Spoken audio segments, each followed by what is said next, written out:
So we're going to stay in E minor here and talk some more, this time about phrasing. There's some technique in there, some string skipping and that, but for all intents and purposes, it's relatively basic techniques. And the emphasis here is on phrasing.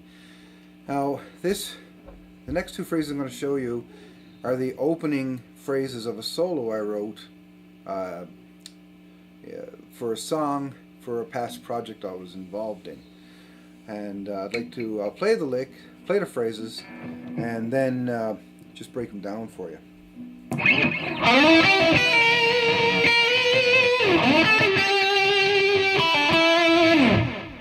So, I believe that when you take a lead break as a guitar player, the very first statement you make should grab the listener's ear and say, hey, this is going to set the pace, the tone for what's about to come.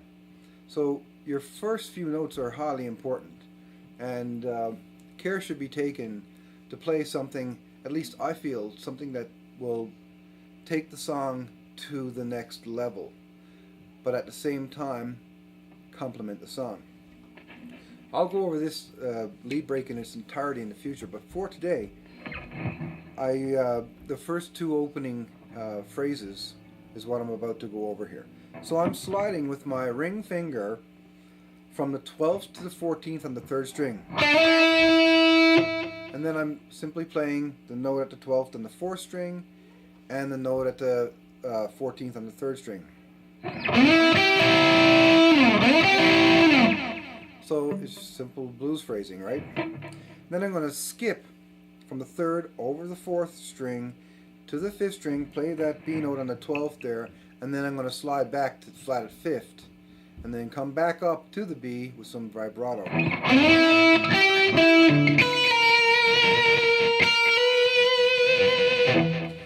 then I'm going to, that's the end of the first phrase. Then the second phrase starts off the same way, where I slide from the 12th to the 14th with my ring finger. Then I'm going to pivot my ring finger so that I bar across the third and fourth. Then I'm going to play that note twice. Then down to the 12th on the fourth string still. And then a pull off and a pick on the from the 14th to the 12th on the third string. Followed by some vibrato. So here it is in its entirety.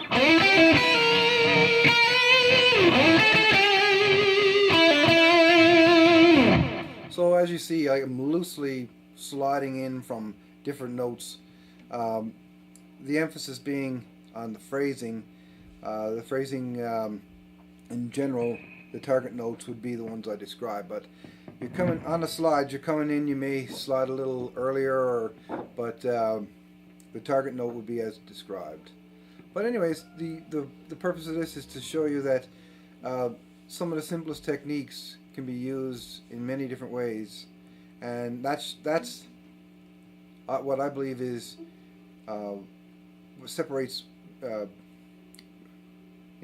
guitar players that are skilled at phrasing and guitar players that are not as skilled at phrasing. And phrasing is something that has to be learned for sure. We can all play the notes of a scale, but to take those 5 notes and learn how to play licks, play phrases, play melodies, play harmonies, that's where the true skill lies. I hope you enjoyed this, and we'll see you soon.